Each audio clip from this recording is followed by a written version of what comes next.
I should offer you my seat. And I said, why?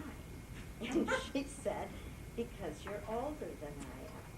And I said, how old am I? Totally insulted, right? How old are you? And it turned out she's in her mid-40s, and I'm ancient, right?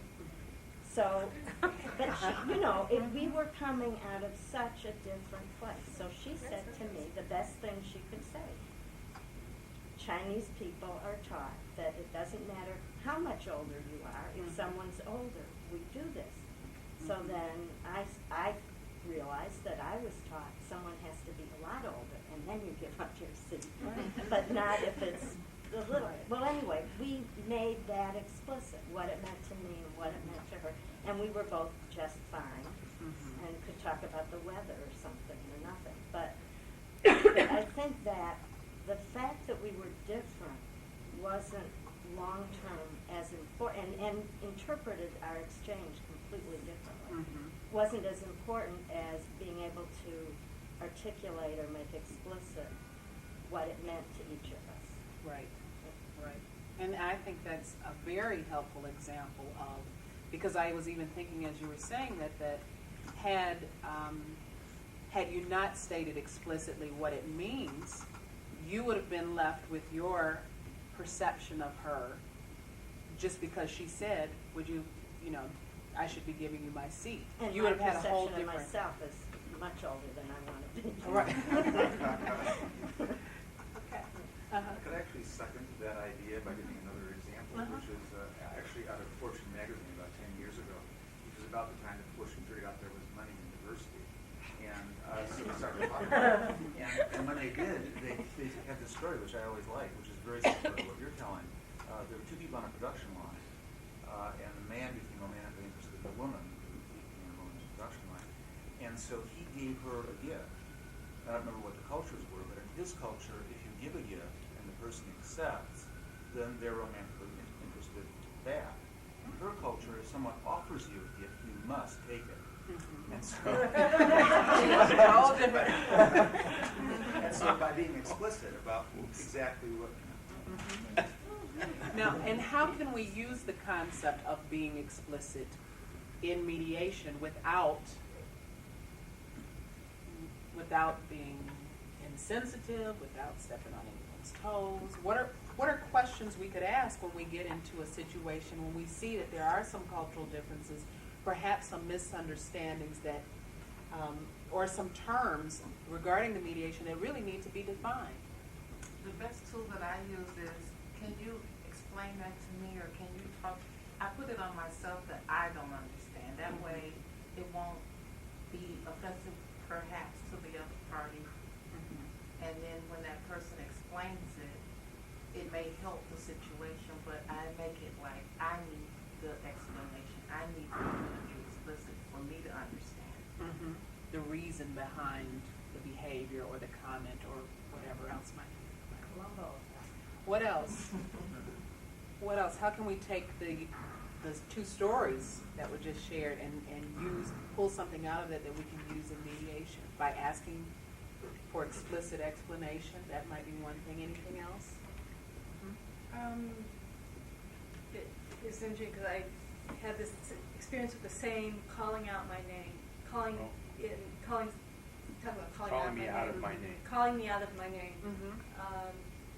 And it was clear by what their reaction to it. It was very different than mine. I'm sorry, can you tell me about this? Can you tell me what this is? And then it became how they talked about it, it became very clear that it meant something very different to them than to me. And not just, but I think it's what it means in the culture and also what it means to the individual. Right. Because those can be different. I like that example that you gave of even just asking, what does it mean to you even as the party? Because many times, I think that sometimes anytime there are discussions about cultural diversity, sometimes people are so attempting to be so sensitive that you don't even want to ask. You almost want to give the impression that you already know. That I don't want to come into the mediation session and seem like I don't understand the cultural differences that might present themselves, and so therefore I won't ask directly. So I think it is helpful to be able to ask directly what is meant by a particular statement. I wonder if you ever have the feeling of coming into a mediation, and before we go along to some of the other examples, of feeling that this person will never accept me as a mediator because I'm different culturally. And therefore, your communication with that party differs in some way. Have you ever had an experience as a mediator where you do things differently, you communicate with that party differently simply because of the cultural differences? Yes, sure. What Lawyers. Oh. That's true. What do you do differently? What do you do with the lawyers But differently? if I'm in a mediation with an attorney who's dressed to the nines and he's or she's got the cell phone and is in a big rush and doesn't want to sit there, and that I have a difficult time dealing with that. What do you do, Steve, specifically? I mean, if you just imagined yourself in that situation, how might you communicate differently with that type of attorney? Because, all the attorneys aren't like that. No, exactly. A lot of them are very helpful and all that stuff. I'm in the cell phone part. Call them on the cell phone. Right, call them on the cell phone. Are you asking me what I could do better, or what I What do I you know do? I do wrong? What do you do? What Right- I know right I or do wrong? What wrong do is you I don't do? reality test hard enough. Okay. I don't have enough confidence, I guess. I don't know what it is exactly, but I assume that these people are making all this money doing this because they do reality testing for a living. Okay. I mean, that's what lawyers are supposed to be there for, right? Mm-hmm. And what assumptions do you make about how that type of attorney might communicate or deal with the conflict that presents itself? Impatience, I guess. Mm-hmm. And this whole discussion, to me, that is the most relevant aspect of it. It's the time question. I mean, you've got people who communicate differently. This attorney is going to be like, oh, I know about it. I'm going to sit and listen to it. Let's just deal with this thing. And the other person, even perhaps their own client, might be might need more. That's where this manifests itself most frequently in my experience. Right. The attorney's client might need more. The other party may need more. But because of that expectation of how this person may communicate, it may impede upon the process. Because you might cut short your reality testing, or might do some other thing. What else happens? The difficulty I had, it was one of the earlier mediations I did, turned out to be pretty difficult. We ended up having like 4 sessions. I ended up getting a resolution, but it was like on and off and on and off. And it was a white male respondent and a black male complaint. And the nervousness that I had right up front was that the white male manager type person was very intimidating, also very large man, very tall. And, he had just exuded this position of power, kind of thing. And the uneasiness I felt was that the black man was going to perceive me as part of the system, right up front, that this is a stacked deck. That's before we were co-mediating. And I didn't know how to deal with that, but I could just sense it, like, if you look at me when we talk, and it was like, are you for real, or it's just, you're part of the game here. And so what I decided to do was just caucus more often with him. To give him a lot of time to share with me what he felt. Right. And I don't know for sure, but it seemed like there was, a trust thing. I didn't think it was going to settle till he trusted me. So he was sure I wasn't like helping this guy do this. And that again goes to the question of impartiality and how do the parties perceive you? Again, perception is the key in impartiality. You she just brought something that I had remembered for a while, but where I'll have sometimes people who will feel that we are part of the system. And so the bias is more against me because I'm just going to be part of the system that's screwing them over. And what I find, the only thing one of the things that I do there is really emphasizing again what this process is. I mean, if the more they understand that mediation is going to be different, that there aren't reports, that there aren't, evaluations, there's no, that you have no power to make any decisions for them. Usually, regardless of, in some ways, of what they feel culturally might be a bias, whether it's me or the system, that if they can really see what that process is, then they let go. That it's like, look, you don't even have to be here anymore if you don't want to. Nobody's going to make you be here. Use this process whatever way you want to use it if that's helpful, or don't use it if you don't want to. To really just, and then it's sort of like they've been given permission, they can leave, they don't have to be here, and then it's almost like you can see the weight off their shoulders in some ways, and it's like, okay, well, all right, now we'll use the way It's interesting that the sequel to this case, later this person turns out to be an EO counselor type person we end up training him. And I find out to my amazement that their perceptions of what a mediator was, he actually voiced that the mediator was a decision maker. And he was quite happy that I made the right decision. Oh, wow. Even though I, never came up with word one of the settlement, all the words. But his perception, he was so strong about me being part of the system that, I'm glad he ended up on my side. But he really thought I made a decision in his favor. It was a big revelation to me that, this guy had been through a mediation, and now he's still going to get. It's almost like it's the bias against us. That we've got an uphill battle because people don't understand what it is we're trying to do. So it's almost like it's coming from both. There's all the efforts of trying to be neutral and doing everything you can think of. And I don't know how much of that is cultural, how much of that is just They don't know what we Well, that's what I was going to ask. Do you think this concept of it's just part of the system is something that you might find in one culture or some cultures more than others? Or would you say that across the board, regardless of cultural background, you find that people kind of see mediators as part of the system? I know I've had a discussion before regarding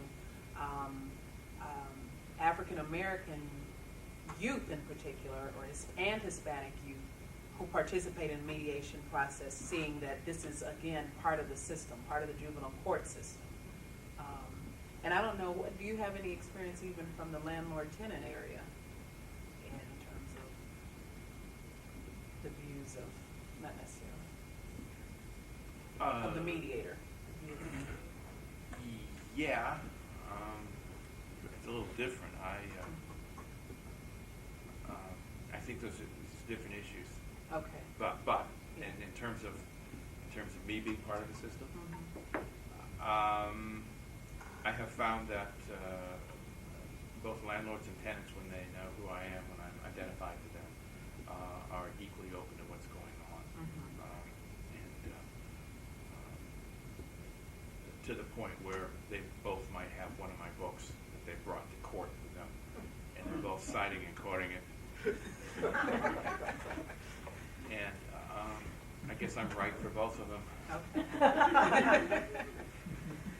But if I might, comment back. I had a strange experience very recently at IDHR with, this is not a diversity issue particularly, but with doing reality testing with somebody where, in my head, I don't know, they wanted the typical $1 trillion, and they're complaining if anything was worth bus fare. And the parties had negotiated, and they were very, very close, but couldn't quite get there. And I did another caucus and said, what's important, and how could you use the money today, and you thought about what could happen in the future, and all that kind of stuff. And the complainant, go back into the room. The complainant refuses to budge from her last demand. And the respondent finally says, okay. And there's a deal. It's all over. I'm shaking hands. Thank you for participating. Thank you for putting up with me and all that kind of stuff that I say to people. The complainant says, thank you for giving me the diligence and confidence to stick to my guns. And I thought, really? Didn't know you had all that power, did you? Not only I didn't know I had that power, I thought, geez, I was really cool, because I thought... You were trying to do the opposite. Trying to do the opposite, you know. My point is... They didn't read his subtle behavior. Right. It had to have been real subtle if they didn't see it. My point is, I think that people project. Once they get over the trust issue, they're going to project onto somebody who's working with them. They think either that you've been convinced, as if it makes any difference, but you've been convinced, or that you're on their side and you are reinforcing what they're about. And so you may hear some really weird things. And they could never have entered into the settlement that they entered into without you actually doing it, because that guy never would have done it. So that's why it happened. Not that they did it. They can't own up to it sometimes, but it's projection on you. That's Good. Uh-huh. Yeah. That sounds the way I think about it. Okay, let's, one thing. In relation to Hispanics, for example, I think definitely they will, not definitely, I mean, I shouldn't use that word, but my experience is that many times they do believe that, like, it's part of the system, they cannot separate it, because the experience of mediation is not common to them. Mm-hmm. Like, they don't know it as such, but it's foreign to them. Even so many things are foreign to them that also they classify it as everything that is foreign to them belongs to something that is the system. Mm-hmm. So it would be like foreign for them, the whole situation of mediation. So if it's foreign to them, it must be part of the system. That's one experience. And another thing is that the relationship to authority affects a lot the relationship to the mediator. And cross-culturally, there's a lot of difference between how people relate to authority. Sometimes, and that's what I have seen here, we take for granted the democratic, the democracy, okay? Right. And even in families, because I work with families and with, in schools, and I can see that even the authority teaching families about democratic family, it's difficult because the structure they have is an autocratic or authoritarian system, and which is not wrong or right, but it's the way they deal with it. And so the way they relate to the authority, for example, the way they relate to me is like an authority figure which they should respect in certain ways. And they give a lot of power, like they just throw it because that's the authority. I mean, the authority has the power, and that's the way they deal with it. So I think this would be very important also in the way they see the mediator Exactly. and relate to it. I'd like to ask about if it's different for the youth in that situation than for the adults. Do the kids push back from the authority situation and not embrace it the way the adults do? Definitely.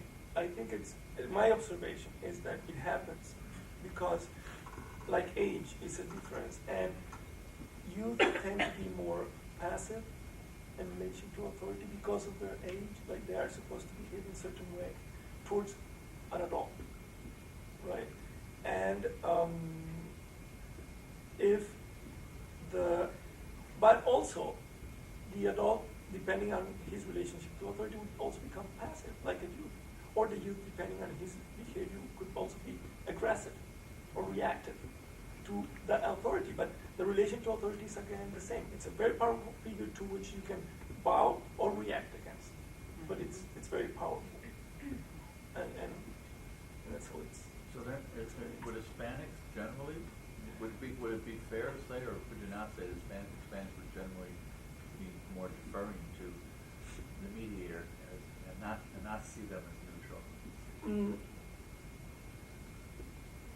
I could not Not say about necessarily bad, but not Hispanic, but the Latino, that's why I mentioned historical background, for example. Yeah. If you see the history of Latin America, it's related to, more than 600 years of, 400 years of conquest, colonization by a foreign power, which was oppressive, abusive, which molded their relationship to not only authority, but, females, the difference in age. And if we take one example, for example, Mexico. The history of Mexico is very particular in relation to how power has been, the experience people have had with power, and the way they relate to it. For example, a Mexican, and I work with a lot of Mexican youth, they tend to bow and to be like really, they don't look at your eyes and they don't look straight because they think it's not appropriate and respectful. And sometimes they enter into conflict with school authorities because the teacher or the dean wants him to look at the eyes, and that's a show of respect, and they don't because they're showing respect. Okay, so this is something that happens in those kind of relationships. One other pattern of that I'm familiar with of cross-cultural communication, for example, is also with in the African American community, the thought of not, quote unquote, airing your dirty laundry in public. And the very nature of mediation, in many respects, requires you to come to the table willing to talk about very personal and private issues. So what you may think, typically the culture says, if something happens, we'll deal with it, we'll pull together as a family, as a community, or as whatever, and deal with it on our own. We don't have to go elsewhere to try to get someone else involved. And so to think of mediation where someone comes in to help you deal with issues really speaks to this concept of getting them to, first of all, connect with the mediator and seeing them as someone who is willing to hear them out and to help them explain it in a way that gets probably just to the facts, but maybe not to all of the emotions that might be tied into it. And as mediators, we often try to bring out not just the facts, but also the emotions. And there might be some cultures that aren't as willing to do that, and as part of the culture. I just want to comment on a couple things that I think are going wrong. One is that I grew up in the South in the 50s when legalized segregation. And I also grew up in a family that was a full good 30 years behind when we hit the point. So it was even worse. But I know what it does for me is I probably for the rest of my life will have an awareness of that. It's there on some kind of fairly conscious level. Intellectually I don't believe it. And I don't practice it, as everybody does. But it's just there. So that if I walk into a room with African American people, I would be aware of it on a level. I'm not quite sure what it means because I don't think I do anything different per se, but I do have that awareness. And to my mind, just the awareness that you have cultural stuff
appreciate or reject the other cultures, we feel free to do it. I mean, just because a culture is different, I don't necessarily think there's anything I should have to appreciate about it. But on the other hand, I don't think there's anything that I might not want to, I might want to look at. So that I'm aware of cultural differences when I run into mediation, but I think I probably don't do a whole lot to overtly or intentionally level all that out. I think I kind of get along better with just all being in there, interacting and playing and whatever it does. I am annoyed by the idea that because I'm a white male, for example, I couldn't mediate a case with black female. I understand the idea. With what? Let's say a black female. You said you couldn't? Some people would say that, the assumption would be I won't be able to gain respect or they won't listen to me or they won't like it.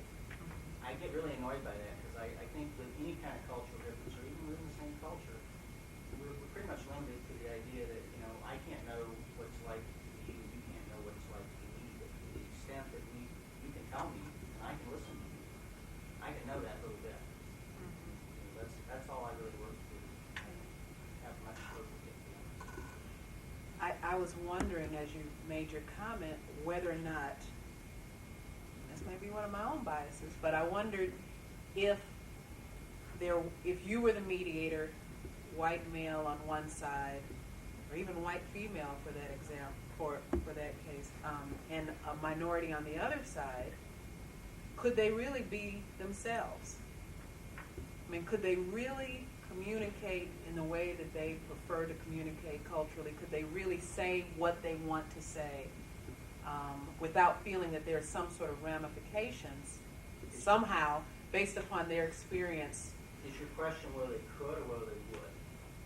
Whether they could. I mean, whether they really, for example, if there's an employment case, a case at IDHR, for example, and I know that there's the power imbalance of employer-employee, but let's just say there's a supervisor, a white supervisor. Let's say there's a Hispanic employee, and you're the mediator.